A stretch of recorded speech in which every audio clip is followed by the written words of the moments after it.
tariqati haqida gapirganda hammamiz ham yaxshi bilamizki, mana yaqin yillarda ham o'sha Naqshbandiy shayxlari bor edi.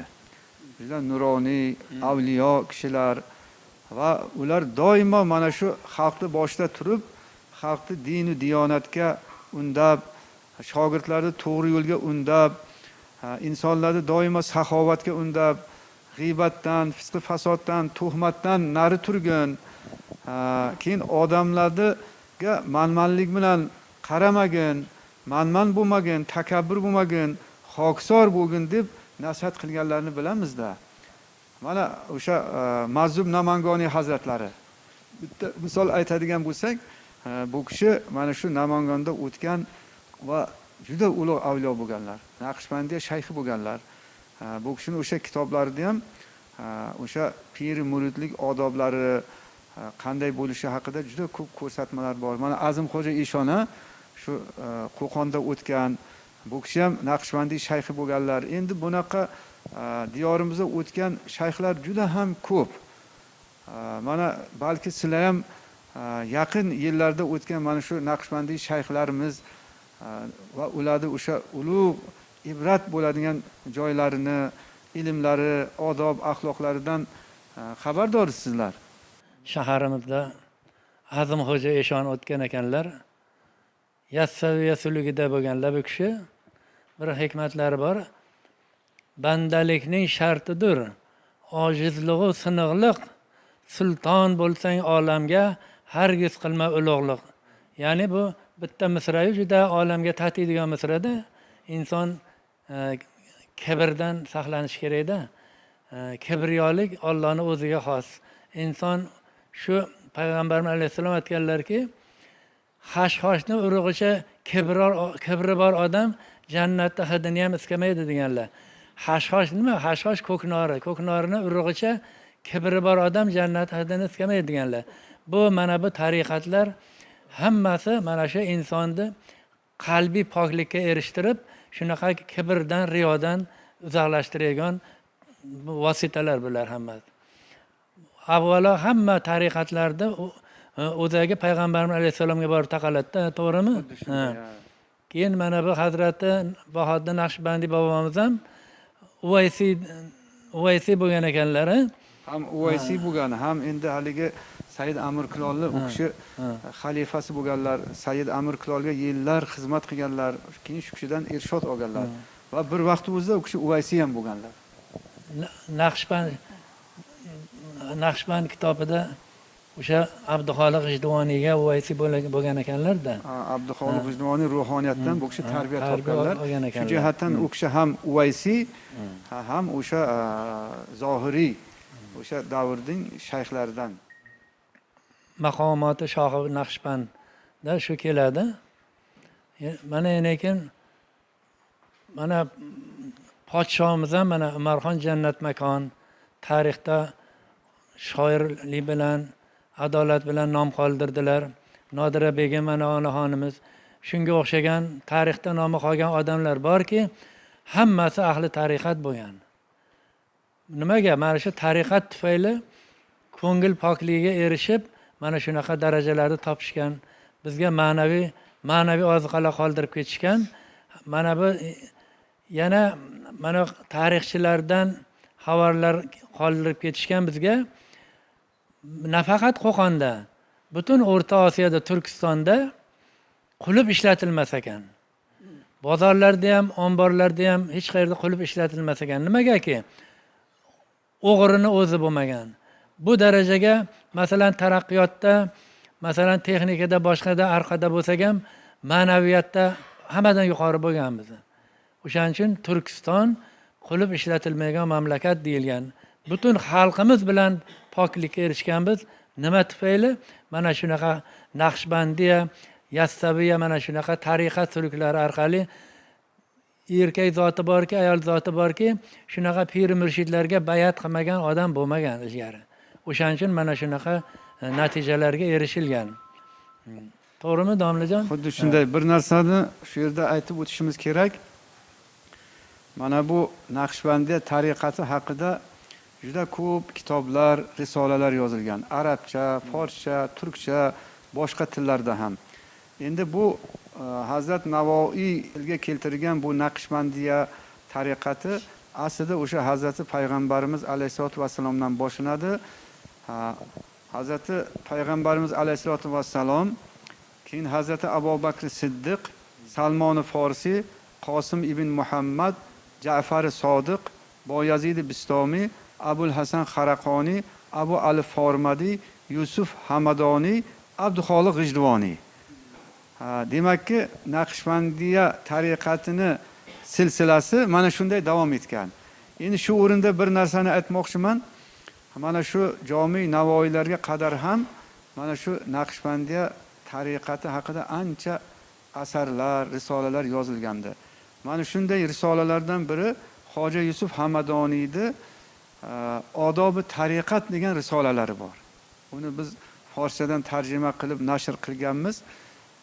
Bu Hoji Yusuf Hamadoniy bilasizlar, Abduxoliq G'ijduvoniy bilan o'sha Hoji Ahmad Yasaviylarning ustozi piri bo'ladi. Asli bu kishi Hamadonlik. Hamadon bu o'sha Eron tarafdagi bir yurt. O'sha yoqlardan Buxoroga keladilar. Shu yerda Buxoroda ma'lum bir vaqt suluk yuritadilar. Bu kishini haqiqiy qabrlari bugungi kunda Turkmanistonning Marv shahrida. Marvda bu kishini qabrlari. Endi bizning diyorimizda maqom qabrlar ham bor. Bir qancha hali Hamadoniyda maqom qabrlar bor. Masalan, Xorazmda ham bor. Bular endi ramziy qabrlar. Demoqchimanki, bu kishini o'sha Odobi tariqat degan kitoblarida aytadiki, agar deydi, o'sha Naqshbandiya sulukiga kirgan kishi ustozidan uzoq bo'lsa, uzoq yursa, bir kunda hech bo'lmasa 8 varaq mana shu ulug'larning kitobidan o'qisin deydilar. Ulug'larning kitobidan o'qisham bir fayz bo'lar ekan-da. Endi mana shu Odobi tariqatda tariqatni deydilar 4 ta asosi bor deydilar. Hozir shu o'rinda aytsak, menimcha foydali bo'ladi. Bu tariqatni deydilar 4 ta asosi bor deydilar. Birinchi asos deydilar, bu nafs riyozati deydilar. Bu nafs riyozati. Bu yo'lga kirgan kishi deydilar, o'sha nafsini riyozat bilan uni qo'lga olishi kerak.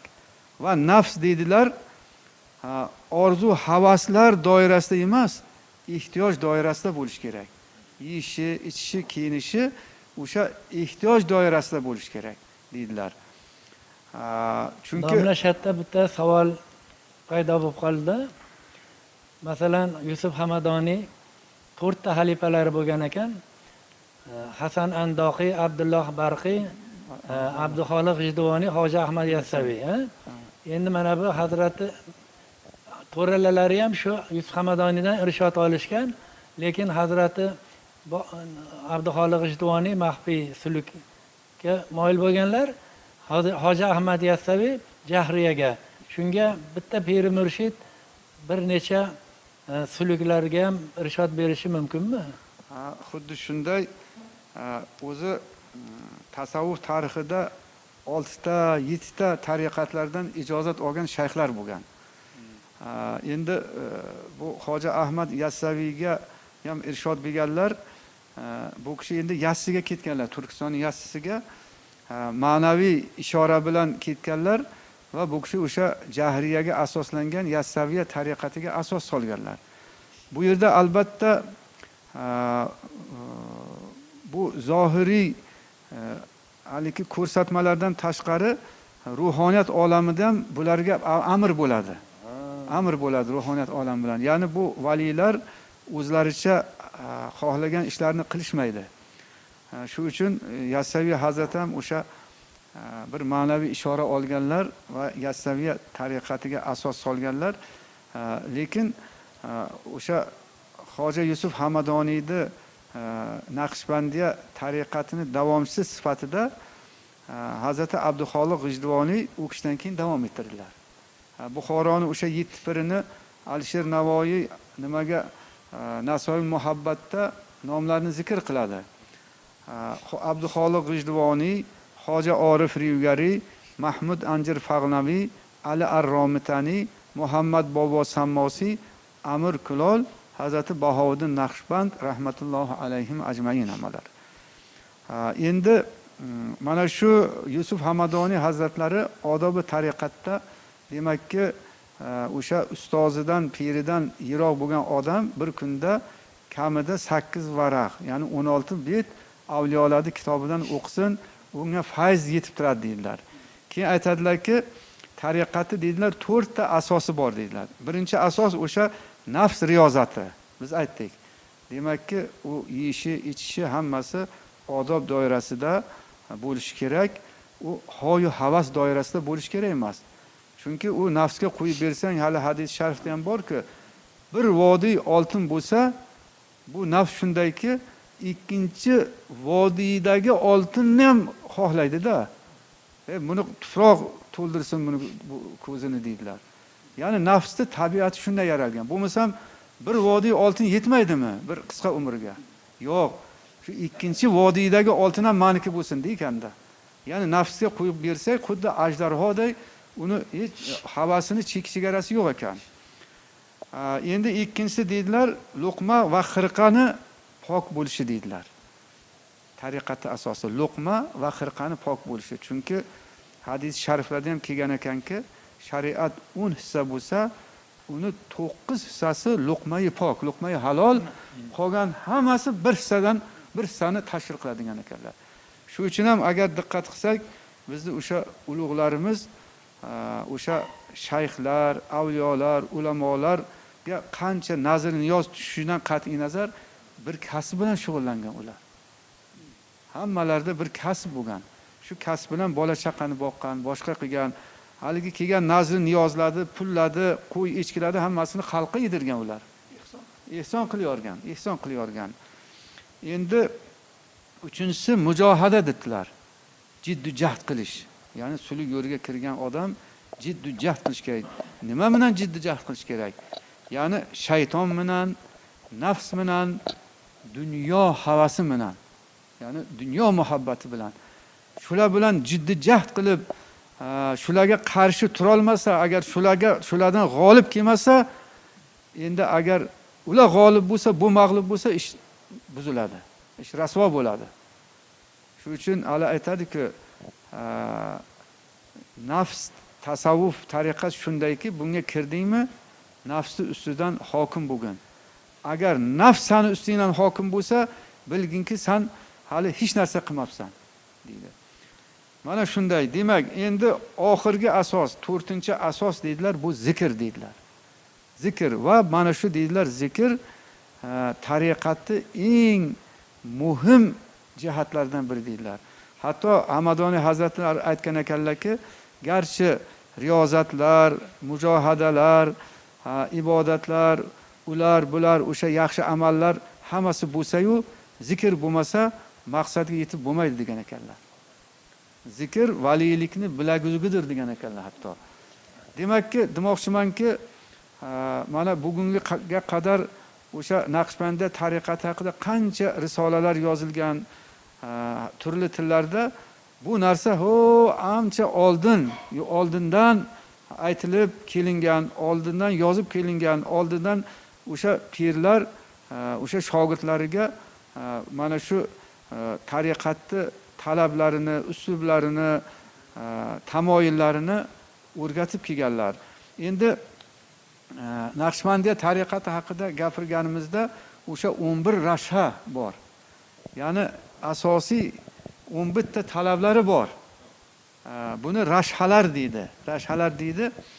Buni o'sha 8 tasini Abduxoliq G'ijduvoniy tariqatga kiritganlar, 3 tasini Hazrat Bahodir Naqshband kiritganlar. Lekin ba'zi bir olimlar aytadilarki, uni dastlabki 4 tasini Yusuf Hamadoniy tariqatga joriy qildilar, 4 tasini Hoji Abduxoliq G'ijduvoniy joriy qildilar, kiritdilar. Mana bu 3 tasini Hazrat Bahodir Naqshband kiritdilar deydilar. Endi qisqacha baribir bu haqda ham aytishimiz kerak, Mana hush dardam deydilar. Hush dardam bu nima? Kirayotgan va chiqayotgan har bir nafasda Allohning yodidan g'ofil bo'lmaslik. Hush dardam, ya'ni olayotgan har bir nafasingizda g'aflatda qolmaslik. Har bir nafasda hushyor turish kerak. Chunki nafasni olib chiqarishimizni o'zi ham bir g'animat deydi. Endi ikkinchisi nazar barqadam. Bu qisqa aytyapman. Nazar barqadam. Yurganda qadamiga razm solib, ogoh bo'lib yurmoqlik. Ya'ni yurganida o'sha qadamini uchiga qarab yursin. Har atrofga, yerga, osmonga, har tarafga qarab, haligi harom narsalarga ko'zi tushmasin deydilar. Shuning uchun oyoq uchiga qarab yursin. Haqiqatdan ham mana ba'zi bir ustozlarimizni bilardik, keksalarni shu qo'llarida hassada shunda boshlarini xam qilib yurardilar. Yerga qarab yurardilar. Bu bejiz ular yerga qarab yurmagan. O'sha nomahramdan, har xil noxush narsalardan o'zlarini saqlab yurganlar. Safar darvatan. Vatanda turib atrofni mulohaza qilmoq. Ya'ni safar darvatanni endi bu bir ma'naviy tomoni bor. Ya'ni vatanda turib safar qilishlik. Inson agar o'sha sulukda ma'lum bir maqom martabaga yetsa, turgan joydan deydi, butun dunyoni, koinotni ko'rib turadi va sayr qiladi deydi. Xilvat dar anjuman yana biri. Zohirda xalq bilan birga va botinda Alloh taolo bilan birga xilvat dar anjuman. Hazrati Bahodir Naqshband o'sha bir kishiga javob berganda, sizni tariqatingizni asosiy qoidasi nima deganda, xilvat dar anjuman deb javob bergan ekanlar. Ya'ni mana anjumanda ko'p shunday ichida turganda ham o'sha Allohni zikridan chalg'imaslik, Allohni zikridan g'aflatda qolmaslik.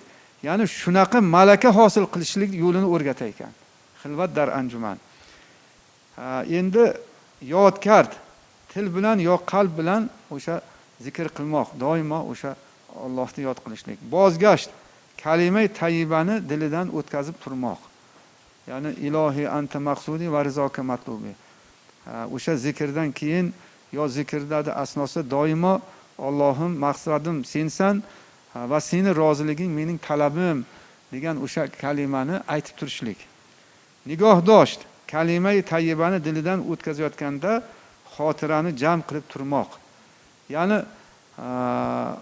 xotirani, xayolni har xil yomon narsalarga, vasvasalarga haligi burmaslik. O'sha turli xil xayollarga berilib ketmaslik. Nigohdoshga demakki o'sha zikr qilayotgan payti doimo esi hushi mana shu zikrda bo'lsin deyaptilar. Endi yoddosh, bu ham o'sha Alloh taoloni doimo yodda tutmoq har qanday holatda. Endi Bahodir Naqshband tayin etgan rashalar deydilar 3 ta. Vuqufi qalbiy, vuqufi adadiy, vuqufi zamoniy deydilar. Buni Hazrati Bahodir Naqshband o'sha tariqatga kiritganlar va Hazrat Alisher Navoiy ham o'zlarini ba'zi bir qit'alarida mana shu kiritilgan narsalar haqida fikr bildirganlar.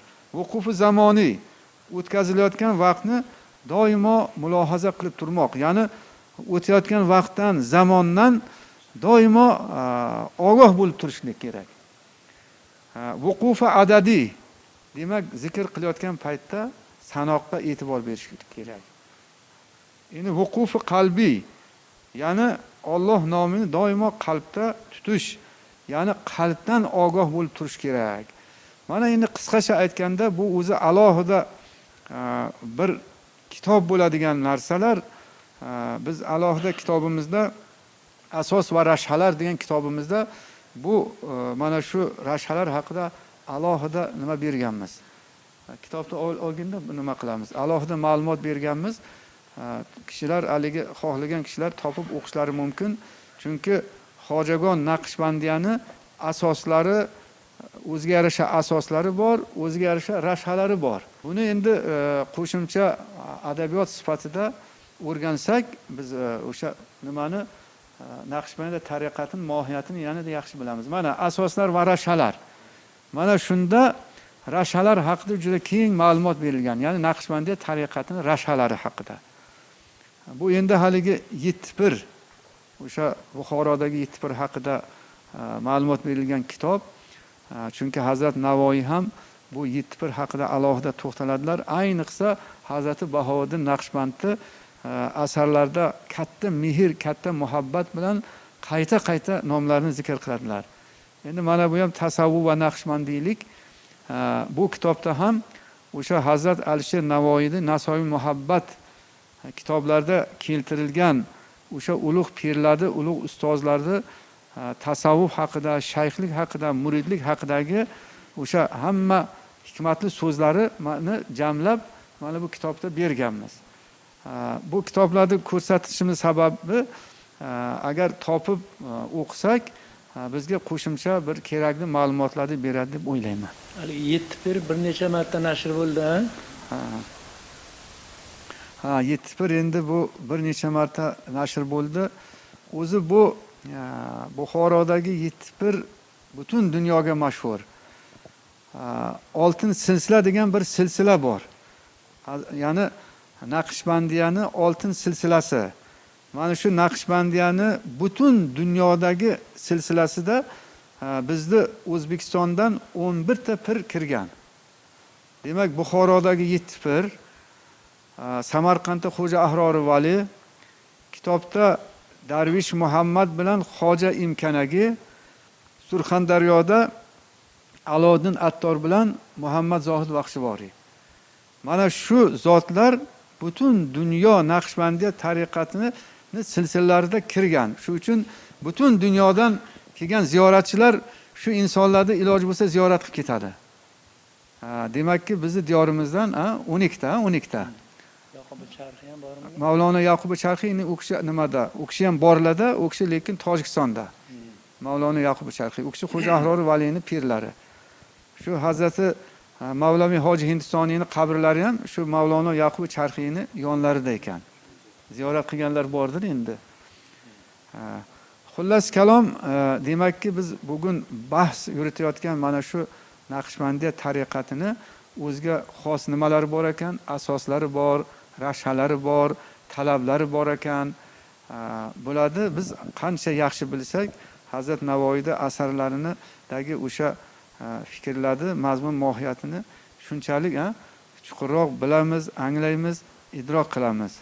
Naqshbandiya tariqatida bu solih amal juda muhim.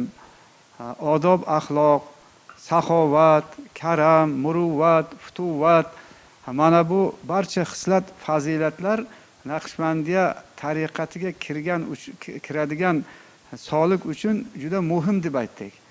Va Hazrat Alisher Navoiy mana shu asarlarida yaxshi xulqlar haqida ham mukammal xabar berganlar, yozganlar. Yomon xulqlar haqida ham, solih amallar haqida ham, ihson haqida ham, shularni hammasi haqida batafsil ma'lumot berganlarki, mana ihson haqida Hazrat Navoiyda fikrlari bor ekan. Hazrat Navoiy ihsonda o'zlarini hayotlarida dastur amal deb bilganlar. Mana bizga tarixdan yetib kelgan yuzlab talabalarga maoshlar tayinlashgan. Xattotlarga alohida maoshlar tayinlashgan. Nechta madrasalar qurdirishgan. Undan tashqari odamiy ersang demagil odamiy oni kim yo'q xalq g'amidin g'ami. Xalqqa agar ariq kovlash kerak bo'lsa, yoki masalan ko'prik qurish kerak bo'lsa, o'sha xalqning g'amida shu narsalarni qilishgan. Endi shu darajada qilishganki, har yili zakotga, nisobga to'g'ri kelmagan pullari. Chunki sarf qilishavergan. Topganlari sarf qilishgan. O'sha davrda eng badavlat odamlardan bo'lishgan. Endi mana shu nima poyda Naqshbandiya hazratlarini bittadan bitta hammamiz uchun yodaki bo'lib ketgan naqllari bor. Dasbakor, dilbayor. Aytishadiki, qo'ling ishda bo'lsin, qalbing Alloh bilan bo'lsin deyishadi. Ana shu mana shu nimaga, naqlga Hazrat Navoiy to'liq amal qilishgan. Umrlarining so'ngigacha masalan nima nima ihson qilishgan bo'lsa, hammasi o'zini joy-joyiga qilishgan. Endi bizni davriga kelib shularni hisobga oladigan bo'lsak, mana o'tgan asrda Qo'qonda Latifdan ham boylar chiqqan. Sonsiz, sanoqsiz boylar chiqqan. Lekin biz o'shalarni eslaymiz. Biz eslaydiganlarimiz bizga yetib kelganlari o'zlarining saxovatlari bilan, ehsonlari bilan ko'zga ko'ringanlari Mirgulshan boy. Mirgulshan boy hazratlarini mana qilgan bog'lari orqali esimizda qolgan. Xalqqa qilgan narsalari uchun. Undan tashqari mana Obidjon Mahmudov birinchi tog' sanoatini olib kirishgan. Ana shu haqiqiy saxovatlik o'zbek boylaridan bo'lishgan. Undan tashqari bular adabiyot ahlini, ma'naviyat ahlini ham qo'llab-quvvatlab turishgan. Tasavvuf haqida gapirganda albatta Hazrat Navoiyni o'sha ishq, muhabbat haqidagi satrlari ham esga tushadi-da. Navoiy hazratlari o'sha asarlarda majoziy ishq, haqiqiy ishqlar haqida gapiradilar va o'sha solikning, ya'ni tariqat yo'liga kirgan odam majoziy ishqdan, haqiqiy ishqda ham juda sof, xolis va haqiqiy ma'noda oshiq bo'lish kerak deydilar. Va mana shu ishq haqida juda ko'p fikrlarni bildiradilar. Shulardan biri o'sha Mahbubul Qulubda ham keladi. Ukamiz hozir shu haqida bir ikki og'iz gapirib beradilar. Ishq haqida Hazrat Alisher Navoiyning Mahbubul Qulub asarida shunday deydi. Ishq bir o'tdir. Do'st diydorini ko'rishni istasang oshiq bo'l. Va agar o'zliging bunga yo'l qo'ymasa, sen uning oshiqlari qatorida bo'l. Agar senda ishq o'tini ko'rishni havasi bo'lsa, ishqning bir uchquni sen tomon sachrasa bas. Hurmatga loyiq odamlar muhtojlikka tushib qolsalar yoki keksaligi tufayli kasb hunar qila olmay qolsalar qarib va tilanishga tillari bormasa, ularga rahm qilmoqni g'animat bil. Qo'lingdan kelgancha ihson qil. O'sha qari odamlarga, musafirlarga hurmat qilishga deyaptilar-da. Lekin yigitchining qo'lidan ketmon chopish kelsa, o'tin tashimoqqa uddalasa, unga ihson qilgan kishi Alloh molini zoyi qilgan bo'ladi. Demak, yosh, baquvvat odamga ihson to'g'ri kelmas ekanda. Ishlash kerak, kuchini boricha ishlash kerak ekan o'sha. Ishlash kerak. Ikkinchi toifa ta'rifni beryapti. Zarbab to'nli dunyoparast najosat ustiga qo'ngan chivinga o'xshaydi. Taqvodor, pokdomon kishi esa masjidda e'tikof o'tirganda mushaf Qur'on varaqlari orasidagi gulga o'xshaydi. Shunday chiroyli bo'lib turar ekanda shu odamlar. Mashrab g'azali o'rtar ijro etadi O'zganboy Mahmudov.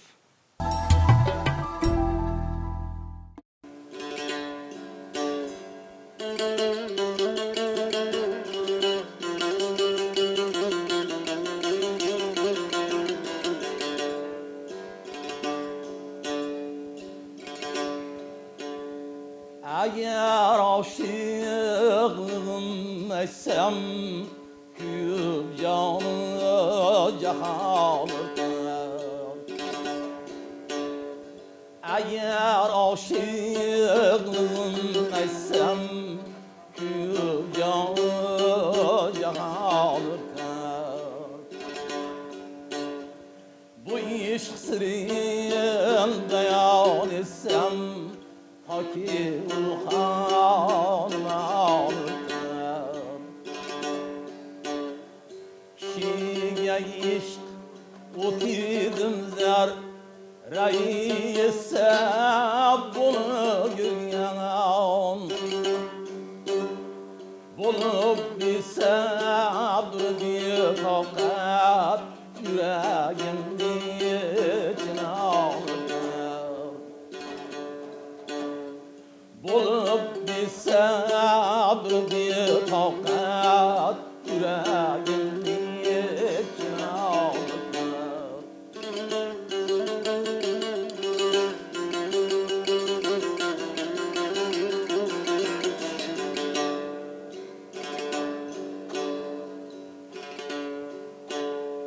Kayıtı birleyi canan seni ve vasfing beyan etsem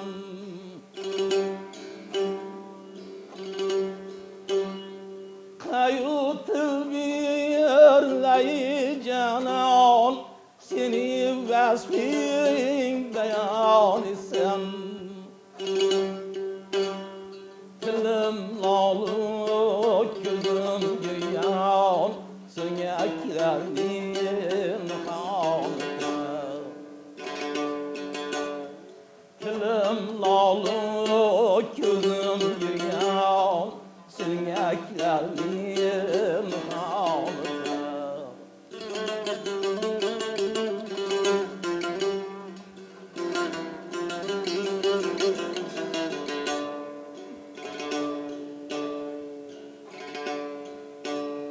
Ay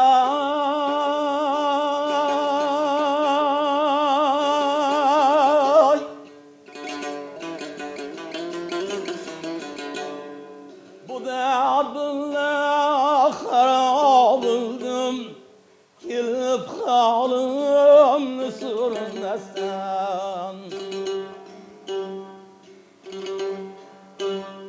Bu derdinle harap oldum Kelip halimni sürmezsen Gami boshqa, alam boshqa Yuragimni quvonursan Gami boshqa, alam boshqa Yuragimni quvonursan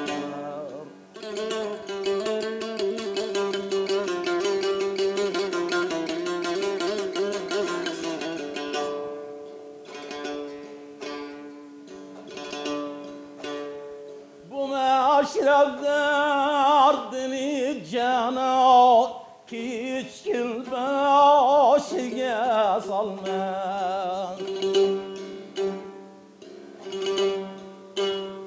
Bu aşraf derdini yarab Hiç kim başıga salma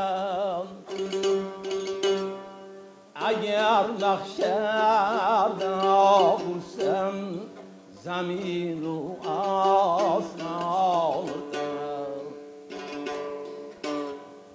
Agar oshilmasam kuygan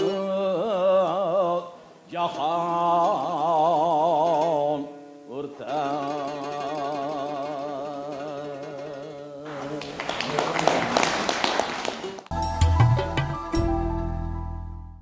Muloqot telekanali orqali bizni kuzatib turgan hurmatli teletomoshabinlar, biz sizlarga ushbu adabiyot kechalari, Navoiyxonlik kechalari orqali ustozlar va barcha ishtirokchilar nomidan murojaat qilmoqchimiz.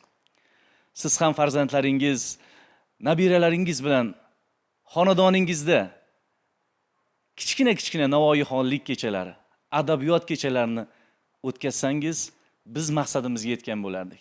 Chunki ma'naviyat, ma'rifat, ilm ziyosi har bir xonadonda, har bir katta kichikni har doim yodida bo'lib turish kerak. Mana shu so'zlar ostida biz bugungi Navoiyxonlik kechamizni, adabiyot kechalarini hozircha yakunlab turamiz. Sizlar bilan keyingi juma oqshomida ko'rishguncha deb qolamiz. Omon bo'linglar. Xuddi shu mavzuda yana adabiyot kechalari Muloqot telekanalida Xo'qand Latifda davom etadi.